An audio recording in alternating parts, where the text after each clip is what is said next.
இன்றைய பத்திரிகைகள் பகுதியில் 9/5/2026 சனிக்கிழமை காலை வேளையிலே வெளியாகி இருக்கின்ற பலம்புரி மற்றும் உதயன் மின்னிதழாக வெளியாகி இருக்கின்ற காலை முரசு பத்திரிகைகளினுடைய செய்திகளை இந்த பகுதியூடாக நாங்கள் பார்க்க போகிறோம். முதலில் நாங்கள் பலம்புரி பத்திரிகை எடுத்துக்கொள்ளலாம். பலம்புரி பத்திரிகையினுடைய இன்றைய பிரதான தலைப்புச் செய்தியாக போதை கடத்தல்காரர்களுக்கு தண்டனை வழங்குவதை விரைவுபடுத்துங்கள், அதிகாரிகளுக்கு ஜனாதிபதி பணிப்புரை என்ற தலைப்போடு செய்தி இருக்கிறது. போதைப்பொருள் கடத்தல்காரர்களுக்கு தண்டனை வழங்குவதை விரைவுபடுத்துமாறு உரிய அதிகாரிகளுக்கு ஜனாதிபதி அனுரகுமார திசாநாயக்க பணிப்புரை விடுத்துள்ளார் என்ற செய்தி தொடர்ந்து 4ஆம் பக்கத்தில் செல்வதை நாங்கள் பார்க்கக்கூடியதாக இருக்கிறது.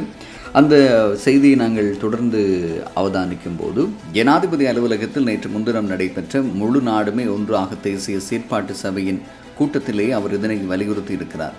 கைப்பற்றப்படும் போதைப் பொருட்களுக்கு மீண்டும் எக்காரணம் கொண்டும் சமூகத்திற்குள் ஊடுருவதை தடுக்க வேண்டும் என்றும் ஜனாதிபதி எச்சரித்தார். அவற்றை சட்டபூர்வமாக நடைமுறையின் கீழ் விரைவாக அளிப்பதற்கும் போதைப்பொருள் கடத்தல்காரர்களுக்கு தண்டனை வழங்கும் செயற்பாடுகளை துரிதப்படுத்துவதற்கும் அவர் அறிவுறுத்தியிருக்கிறார். முழு நாடுமே ஒன்றாக என்ற செயற்பாடுகள் ஆரம்பிக்கப்பட்ட பின்னர் சுற்றி வளைப்புகள் 80% அதிகரித்துள்ளன என்றும் அதிகாரிகள் சுட்டிக்காட்டினர். உணர்வாழ்வு பெற்றவர்கள் மீண்டும் போதைக்கு அடிமையாவதை தடுக்க சுயதொழில் பயிற்சிகள் மற்றும் மனப்பாங்கு அபிவிருத்தி திட்டங்களை மத வழிபாட்டு தலங்களை மையப்படுத்தி முன்னெடுக்குமாறும் ஜனாதிபதி கேட்டுக்கொண்டார் என்று அந்த செய்தி நிறைவுக்கு வருவதை அவதானிக்கக்கூடியதாக இருக்கிறது. இன்றைய பலம்புரி பத்திரிகையினுடைய பிரதான தலைப்புச் செய்தியாக அந்த செய்தி இருப்பதை நாங்கள் அவதானிக்கலாம். மேலே கட்டமிடப்பட்ட 2 செய்திகளை பார்க்கலாம். ஒன்று, பெரும்பான்மையை நிரூபித்தது தமிழக வெற்றிக் கழகம், முதலமைச்சராக விஜய் இன்று பதவியேற்பு என்ற செய்தி இருக்கிறது. விஜய் தலைமையிலான தமிழக வெற்றிக் கழகம் பெரும்பான்மையை நிரூபித்த நிலையில் ஆட்சி அமைப்பது தொடர்பான விடயமே இன்றைய செய்திகளினுடைய முன்பக்கத்திலே அவதானிக்கக்கூடியதாக இருக்கிறது. பெரும்பான்மையை நிரூபித்தது தமிழக வெற்றிக் கழகம், முதலமைச்சர் விஜய் இன்று பதவியேற்பு என்ற தலைப்போடு இருக்கிறது. அதன் அருகாமையில் இருக்கும் மற்றொரு செய்தியாக, ஸ்ரீலங்கன் ஏர்லைன்ஸ் முன்னாள் பிரதம அதிகாரி கபில சந்திரசேன மர்மமாக உயிரிழப்பு என்ற ஒரு செய்தி இருக்கிறது. நேற்று முழுவதுமே இலங்கையை பொறுத்தவரையிலே பரபரப்பான ஒரு முக்கியமான செய்தியாக பேசப்பட்ட விடயமாக நாங்கள் செய்தியை பார்க்கலாம். அனைத்து பத்திரிகைகளிலும், அனைத்து ஊடகங்களிலும், அனைத்து சமூக வலைத்தளங்களிலுமே இந்த செய்தி முன்னிலை பெற்றிருப்பதை அவதானிக்கக்கூடியதாக இருக்கிறது. ஸ்ரீலங்கன் ஏர்லைன்ஸ் நிறுவனத்தின் முன்னாள் பிரதம நிறைவேற்று அதிகாரி கபில சந்திரசேன சந்தேகத்திற்கிடமான சூழ்நிலையில் உயிரிழந்ததாக போலீசார் நேற்று கோட்டை நீதவான் நீதிமன்றத்தில் தெரிவித்தனர். கொள்ளுப்பட்டி ஃபெஸ்திஸ் வீதியிலுள்ள ஒரு குடியிருப்பில் நேற்று காலை அவரது சடலம் கண்டெடுக்கப்பட்டது. குறித்த வீட்டினுள் உள்ள ஒரு படுக்கை அறையில் அவரது சடலத்தை கண்டெடுத்ததாக போலீசார் தெரிவித்தனர். கபில சந்திரசேன நீண்ட காலமாக ஊழல் குற்றச்சாட்டுகளை எதிர்கொண்டு வந்தார். 2013ஆம் ஆண்டில் ஸ்ரீலங்கன் ஏர்லைன்ஸ் நிறுவனத்திற்காக 6 ஏர்பஸ் A330 மற்றும் 8 A350 ரக விமானங்களை வாங்கியது தொடர்பாக அவரும் அவரது மனைவியும் $2 மில்லியன் அமெரிக்க லஞ்சம் பெற்றதாக குற்றம் சாட்டப்பட்டனர். பின்னர் குற்றப்புலனாய்வு பிரிவு பண மோசடி தடுப்பு சட்டத்தின் கீழ் இந்த விவகாரம் விசாரித்து 2020 தம்பதியினரை கைது செய்து பின்னர் அவர்களை பிணையில் விடுவித்தது. லஞ்ச அல்லது ஊழல் குற்றச்சாட்டுகளை விசாரிக்கும் ஆணைக்குழுவுக்கு ஒரு விசாரணை தொடங்கியது. அதன் விளைவாக இந்த ஆண்டு மார்ச் 12 அன்று கபில சந்திரசேன மீண்டும் கைது செய்யப்பட்டார். விசாரணையின் போது கூறப்படும் லஞ்ச பணத்திலிருந்து அப்போதைய சிவில் விமான போக்குவரத்து அமைச்சர் பிரியங்க ஜெயரத்னவிற்கு ரூபாய் 20 மில்லியனையும் அப்போதைய ஜனாதிபதி மஹிந்த ராஜபக்சவுக்கு ரூபாய் 60 மில்லியனையும் விநியோகித்ததை அவர் ஒப்புக்கொண்டதாக அதிகாரிகள் நீதிமன்றத்தில் தெரிவித்தனர். இருப்பினும் அந்த வாக்குமூல வற்புறுத்தலின் பேரில் பெறப்பட்டதாக அவரது சட்டத்திறனை வாதிட்டார். வழக்கு விசாரணைக்காக மஹிந்த ராஜபக்ஷ மற்றும் பிரியங்கர ஜெயவர்தன இருவரும் வாக்குமூலம் பதிவு செய்வதற்காகவே மே 12 அன்று முன்னிலையாகுமாறு அழைக்கப்பட்டுள்ளனர். சந்திரசேன 54 நாட்கள் நீதிமன்ற காவலுக்கு பின்னர் மே 5 அன்று 5 லட்சம் ரூபாய் ரொக்கப்பணை மற்றும் தலா 10 லட்சம் ரூபாய் பெறுமதியான 3 பிணைத்தாரர்கள் உள்ளிட்ட நிபந்தனைகளின் பேரில் பிணையில் விடுவிக்கப்பட்டிருந்தார். பிணையின் நிபந்தனைகளை பூர்த்தி செய்வதற்காக 2 நபர்கள் மோசடியாக உறவினர்களாக காட்டப்பட்டதை போலீசார் பின்னர் கண்டறிந்ததைத் தொடர்ந்து அவர்களும் கைது செய்யப்பட்டனர். மே 7 அன்று பிணை நிபந்தனைகளை மீறி மற்றும் நீதிமன்ற நம்பிக்கையை மீறியது ஆகிய குற்றச்சாட்டுகள் காரணம் காட்டி சந்திரசேனவை மீண்டும் கைது செய்து கொழும்பு பிரதான நீதிபதி நேற்று முன்தினம் புதிய பிடியாணை பிறப்பித்த நிலையில் நேற்று சடலமாக அவர் மீட்கப்பட்டிருப்பதாக அந்த செய்தி நிறைவுக்கு வந்திருப்பதை நாங்கள் காணக்கூடியதாக இருக்கு. இந்த செய்தி பற்றிய பல மர்மமான தகவல்களும் வெளிவந்து கொண்டிருப்பதை நாங்கள் அவதானிக்கக்கூடியதாக இருக்கிறது. மற்றொரு செய்தியை இங்கே பார்க்கலாம். வவுனியாவில் இளம் குடும்பஸ்தர் கடத்தப்பட்டு தாக்குதல், 3 மணி நேரத்திற்கு பின்னர் விடுவிப்பு.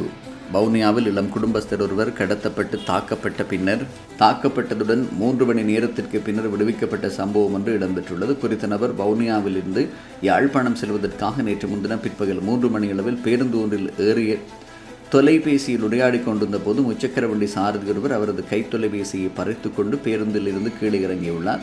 இதன்போது அங்கு நின்ற முச்சக்கர வண்டி ஓட்டுநர்கள் சிலர் குறித்த இளம் குடும்பஸ்தரை முச்சக்கர வண்டியில் ஏறுமாறு கூறி ஏற்றிக்கொண்டு வவுனியா புதிய பேருந்து நிலையத்திற்கு முன்பாக சோயா வீதிக்கும் இடையிலுள்ள வயல்வெளி பகுதிக்கு அழைத்துச் சென்றுள்ளனர்.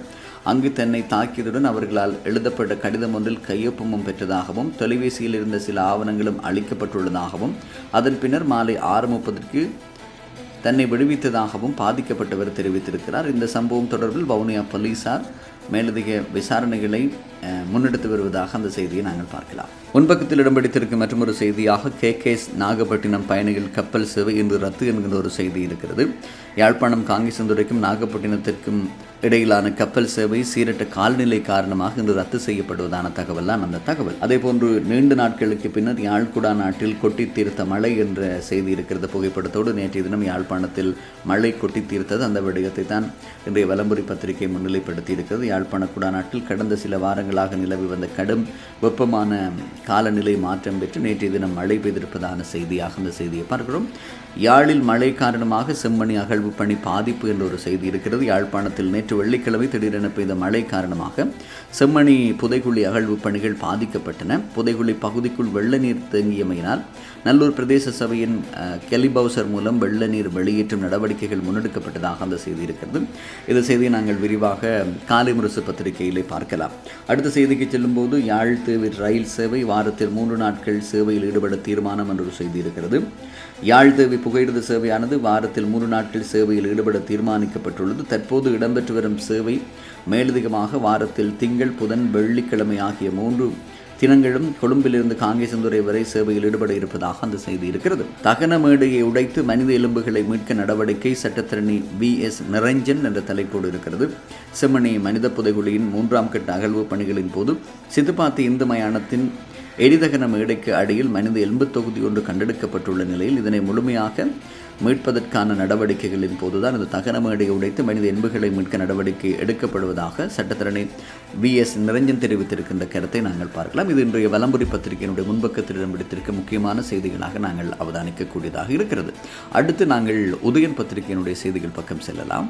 உதயன் பத்திரிகையினுடைய பிரதான தலைப்புச் செய்தியாக திஸ்ஸ விகாரையால் ஆக்கிரமிக்கப்பட்ட வீதியை விடுவிப்பதற்கு தடை விதிக்க முடியாது, நீதிமன்றம் அதிரடி உத்தரவு, போலீசாரின் முயற்சி பிசுபிசுப்பு, வழக்கு திங்களன்று விசாரணை என்ற தலைப்போடு இருக்கிறது.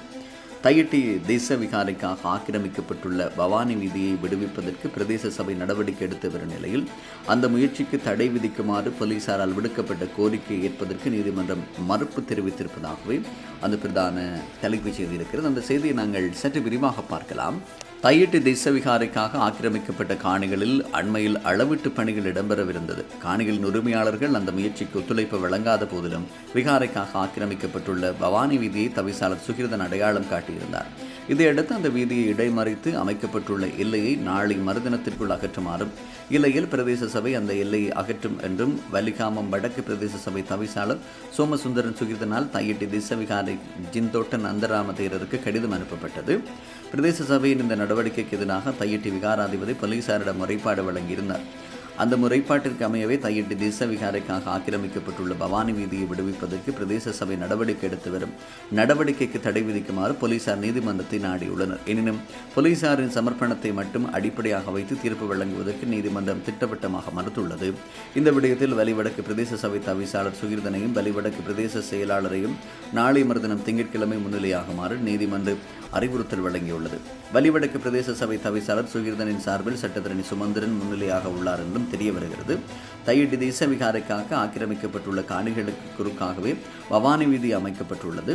எனவே அந்த வீதியை விடுவித்தால் கணிசமான காணிகள் தானாக விடுவிக்கப்படும் நிலை உள்ளமையும் குறிப்பிடத்தக்கதாக அந்த செய்தி நிறைவுக்கு வருகிறது. இது இன்றைய உதயன் பத்திரிகையினுடைய பிரதான தலைப்புச் செய்தியாக இடம் பிடித்திருக்கிறது. அருகிலேயே மோசடியாக இழப்பீடு, கோட்டபாயவிற்கு அழைப்பு கட்டளை உத்தரவிட்டது உயர்நீதிமன்றம் என்ற செய்தி இருக்கிறது. 2022ஆம் ஆண்டு அறகலைய போராட்ட வன்முறையாக மாறியதில் தமது சொத்துக்கள் சேதப்படுத்தப்பட்டது என்று கூறி முன்னாள் அமைச்சர்கள் இழப்பீடு பெற்ற விவகாரத்தை அப்போதைய ஜனாதிபதி கோட்டபாய ராஜபக்சவிற்கு அழைப்பு கட்டளை அனுப்புமாறு நீதிமன்றம் உத்தரவிட்டுள்ளது. 2022ஆம் ஆண்டு அறகலைய போராட்டம் வன்முறையாக மாறியதில் முன்னாள் அமைச்சர்கள் மற்றும் நாடாளுமன்ற உறுப்பினர்களின் சொத்துக்கள் சேதப்படுத்தப்பட்டன. இதனையடுத்து சொத்துழப்பு ஏற்பட்டவர்களுக்கு அப்போதைய அரசாங்கத்தால் இழப்பீடு வழங்கப்பட்டன. சிலர் சிலர் போலி தகவல்களை வழங்கி மோசடியான முறையில் இழப்பீடு பெற்றனர் என்பது விசாரணைகளில் கண்டறியப்பட்டது. அத்தகையவர்களில் இருந்து குறித்த நிதியை மீளப்பெறும் அடிப்படையில் மனித உரிமை மீறல் மனு தாக்கல் செய்யப்பட்டுள்ளது. அந்த மனு மீதான விசாரணை உயர்நீதிமன்றத்தில் நேற்று இடம்பெற்றது. இதன்போது இந்த விவகாரத்தில் அப்போதைய ஜனாதிபதி கோட்டபாய ராஜபக்சவிற்கு அழைப்பு கட்டளை அனுப்புமாறு நீதிமன்றம் உத்தரவிட்டது. இந்த வழக்கில் கோட்டபாயாவிற்கு அழைப்பு கட்டளை அனுப்புமாறு முன்னர் உத்தரவிடப்பட்டது. எனினும் அழைப்பு கட்டளை முறையாக பூர்த்தி செய்யப்படவில்லை. இதையடுத்து மீளவும் அழைப்பு கட்டளை அனுப்புமாறு மன்று அறிவித்துள்ளமை குறிப்பிடத்தக்கதாக அந்த செய்தி நிறைவுக்கு வருகிறது. தவிசாளரின் போக்குவரத்திற்காக 5 மாதங்களில் ரூபாய் 17 லட்சம் செலவு என்று ஒரு செய்தி இருக்கிறது. வவுனியா தெற்கு தமிழ் பிரதேச சபை தவிசாளரின் போக்குவரத்திற்கு தேவைக்காக வாடகைக்கு பெறப்பட்ட வாகனத்திற்கு கடந்த 5 மாதங்களில் 17 லட்சம் ரூபாய் செலவிடப்பட்டுள்ளது. வவுனியா தெற்கு தமிழ் பிரதேச சபை தவிசாளரின் போக்குவரத்து தேவைக்காக வாகனங்கள் இல்லாத நிலையில் வாகனங்களை வாடகைக்கு அமர்த்தியே போக்குவரத்தை மேற்கொள்ள வேண்டிய நிலை தற்போதுள்ளது. இதற்காக மாதாந்தம் 3,40,000 ரூபாய் வாடகையில் வாகனம் ஒன்று பெறப்பட்டுள்ளது. இவ்வாறான நிலையிலேயே தவிசாளரின் வாகனத்திற்கு கடந்த 5 மாதங்களில் 17 லட்சம் ரூபாய் செலவிடப்பட்டுள்ளது. ஒவ்வொரு மாதமும் 3000 கிலோமீட்டர் என்ற வரையறையை கொண்டதாக இந்த வாடகை ஒப்பந்தம் அமைந்துள்ளது. நிர்ணயிக்கப்பட்ட தூரத்தை தாண்டும் ஒவ்வொரு கிலோமீட்டருக்கு 150 ரூபாய் மேலதிகமாக அறவிடப்படும் என்பதும் குறிப்பிடத்தக்கதாக அந்த செய்தி நிறைவுக்கு வருகிறது. விமான கொள்வனவு ஊழல் கபில சந்திரசேன சடலமாக மீட்பு என்ற ஒரு செய்தி. ஸ்ரீலங்கன் ஏர்லைன்ஸ் நிறுவனத்தின் முன்னாள் பிரதம நிறைவேற்று அதிகாரியான கபில சந்திரசேன கொல்லப்பட்டியில் உள்ள வீடொன்றிலிருந்து சடலமாக மீட்கப்பட்ட செய்தி. அந்த செய்தி ஏற்கனவே இதை பற்றிய விரிவான செய்திகளை நாங்கள் பார்த்திருக்கோம். கபிலவின் மரணத்தில் சந்தேகங்கள் என்ற ஒரு செய்தி அதனோடு இணைந்த செய்தியாக இருக்கிறது. ஸ்ரீலங்கன் ஏர்லைன்ஸின் முன்னாள் தலைமை நிர்வாக அதிகாரி கபில சந்திரசேனவின் மரணம் சந்தேகத்திற்குரியதென கோட்டவை நீதவானிடம் கொள்ளுப்பட்டி போலீசார் தெரிவித்திருப்பதாக அந்த செய்தியை நாங்கள் அவதானிக்கலாம். யாழ் பேருந்து திரைப்பட மலசெல்ல கூடம் யாருக்கு கேள்விக்குறியோடு ஒரு செய்தி இருக்கிறது. மாநகர சபை இலங்கை போக்குவரத்து சபை இழுபறி நீதிமன்றத்தை நாட முடிவு என்ற ஒரு செய்தி இருக்கிறது.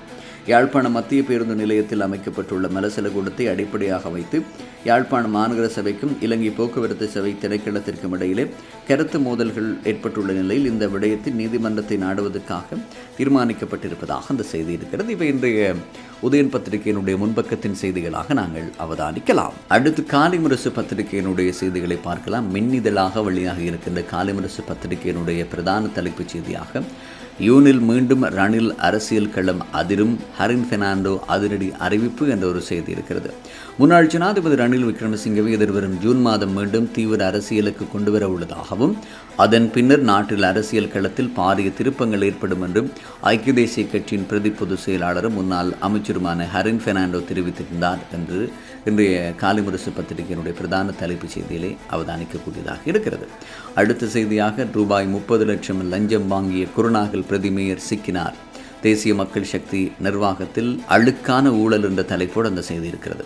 குருநாகல் மாநகர சபையின் பிரதி மேயர் 30 லட்சம் ரூபாய் பணத்தை லஞ்சமாக பெற்றுக்கொள்ள முயன்ற போது பத்திரமுல்லை பகுதியில் வைத்து லஞ்ச ஊழல் விசாரணை ஆணைக்குழுவின் அதிகாரிகளால் நேற்று கைது செய்யப்பட்டிருக்கிறார். குருநாகல் பஸ் நிலையத்தை துப்புரவு செய்தல் மற்றும் அங்குள்ள பொதுமல சில கூடங்களை பராமரிப்பதற்காகவே டெண்டரை வழங்குவதற்காகவே இவர் இந்த லஞ்சத்தை கோரியுள்ளார் என்றும் தெரிவிக்கப்படுகிறது. இந்த டெண்டரை ஒருவருக்கு பெற்றுக் கொடுப்பதற்காகவே முதற்கட்டமாக 30 லட்சம் ரூபாய் ரொக்கமாகவும் பின்னர் மாதாந்தம் தலா 5 லட்சம் ரூபாய் வீதமும் பிரதி மேயரால் கோரப்பட்டுள்ளது. இதில் முதற்கட்ட பணத்தை பெற்றுக்கொள்ள முற்பட்ட போதே மறைந்திருந்த லஞ்ச ஊழல் தடுப்பு பிரிவு அதிகாரிகள் அவரை சுற்றி வளைத்து கைது செய்தனர் என்று அந்த செய்தி இருப்பதை நாங்கள் அவதானிக்கக்கூடியதாக இருக்கிறது. இவை இன்றைய காலை முரசு பத்திரிகையினுடைய முன்பக்கத்தின் செய்திகளாக இருக்கிறது. அதேபோல கபில சந்திரசேனவின் மரணம் விசாரணைகள் அதிகாரிகள் மீது நாமல் சரமாரியான குற்றச்சாட்டு என்ற ஒரு செய்தி இருக்கிறது. காலை முரசு பத்திரிகையினுடைய 2ஆம் பக்க செய்திகளை நாங்கள் பார்க்கலாம். செம்மணியில் 260 உயர்ந்தது மனித எச்சங்களின் எண்ணிக்கை. புதிதாக சிறுவன் ஒருவனின் எலும்புக்கூடு நேற்று அடையாளம் என்ற ஒரு செய்தி புகைப்படத்தோடு செய்தியாக பார்க்கலாம். அந்த செய்தியை நாங்கள் விரிவாக பார்க்கும்போது செம்மணி மனித புதைகுழியில் முன்னெடுக்கப்பட்டு வரும் 3ஆம் கட்ட அகழ்வு பணிகளின் போது நேற்று சிறுவன் ஒருவருடையதென சந்தேகிக்கப்படும் எலும்பு தொகுதி ஒன்று புதிதாக அடையாளம் காணப்பட்டுள்ளது. இதன் மூலம் அங்கு இதுவரையில் அடையாளம் காணப்பட்ட மனித எச்சங்களின் மொத்த எண்ணிக்கை 260 உயர்வடைந்துள்ளது. செம்மணி மனித புதைகுழி விவகாரம் தொடர்பான 3ஆம் கட்ட அகழ்வு பணிகள் 11ஆம் நாள் பணிகள் நேற்று வெள்ளிக்கிழமை இடம்பெற்றன. இதன்போது ஏற்கனவே அடையாளம் காணப்பட்ட அந்த 80 தொகுதிகளில் இருந்து 2 முழுமையான மனித எலும்பு தொகுதிகள் அகழ்ந்தெடுக்கப்பட்டன. தடயவியல் அகழ்வாய்வு தளம் மற்றும் 2 இருந்து இதுவரையில் மொத்தமாக 260 மனித எலும்பு எச்சங்கள் அடையாளம் காணப்பட்டுள்ளன. அவற்றிலிருந்து 256 மனித எலும்பு தொகுதிகள் இதுவரையில் முழுமையாக அகழ்ந்து எடுக்கப்பட்டுள்ளன. குறிப்பாக 3ஆம் கட்ட அகழ்வு பணிகள் தொடங்கிய கடந்த 11 நாட்களில் மட்டும் 17 மனித எலும்பு தொகுதிகள் மீட்கப்பட்டமை குறிப்பிடத்தக்கது என்று அந்த செய்தி இருக்கிறது. நேற்று மதிய வேளையில் பெய்த கடும் மழை காரணமாக அகழ்வு பணிகளில் பெரும் சுணக்கம் ஏற்பட்டது. அகழ்வு குழிகளுக்குள் மழைநீர் தேங்கிய நிலையில் நல்லூர் பிரதேச சபைக்கு சொந்தமான கழிவுநீர் அகற்றும் பவுசர்கள் வரவழைக்கப்பட்டு நீர் உறிஞ்சி வெளியேற்றப்பட்டது. அதன் பின்னரே மாலை வேளையில் பணிகள் மீண்டும் தொடர்ந்ததாக அந்த செய்தி இடம் பிடித்திருப்பதை நாங்கள் அவதானிக்கக்கூடியதாக இருக்கிறது. இவ்வாறு இன்றைய பத்திரிகைகளினுடைய செய்திகளினுடைய முக்கியமான செய்திகள் பிரசுரிக்கப்பட்டிருப்பதை நாங்கள் அவதானிக்கலாம். மீண்டும் நாளை நாள் உங்களை சந்திப்போம். நன்றி, வணக்கம்.